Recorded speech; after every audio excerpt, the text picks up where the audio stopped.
Bonjour à tous, particulièrement aux fans de Neymar, depuis son retour à Santos en janvier.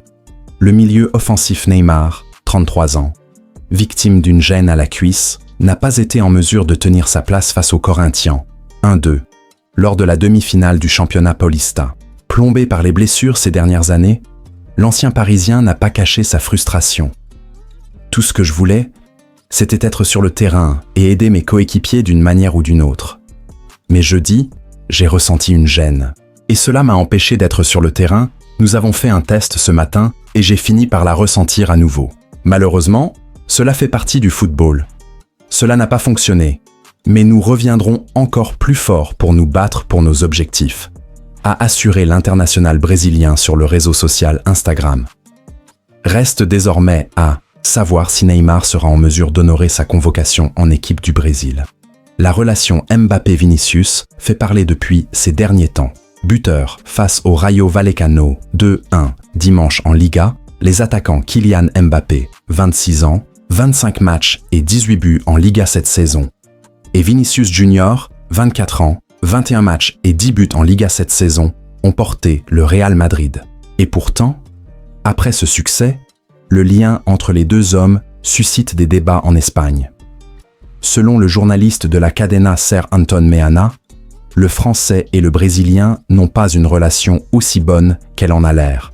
Sans qu'ils soient des ennemis, les deux leaders offensifs des Merengues ne traversent pas un bon moment au niveau de leur entente. Ils veulent tout vendre une fraternité qui n'existe pas. Sur le terrain, les deux meilleurs attaquants du monde ne se cherchent que pas, ne se trouvent pas et ne s'associent pas comme ils le devraient, a tranché Meana. Une situation perçue comme préjudiciable pour le Real. Guardiola s'attend à 10 finales battues par Nottingham Forest, 1-0. Samedi en Premier League, Manchester City s'est un peu plus mis en difficulté dans la course à la Ligue des Champions. Pour l'entraîneur des Sky Blues, Pep Guardiola, tous les matchs à venir seront importants. Nous avons désormais 10 finales à disputer pour nous qualifier pour la prochaine Ligue des Champions, a fait savoir le tacticien catalan en conférence de presse. Il faut gagner et se concentrer sur chaque match. Au programme, Brighton, Leicester, Manchester United, Crystal Palace, Everton, Aston Villa, Wolverhampton, Southampton, Bournemouth et Fulham. Un calendrier plutôt favorable. Rabiot raconte les coulisses de son arrivée.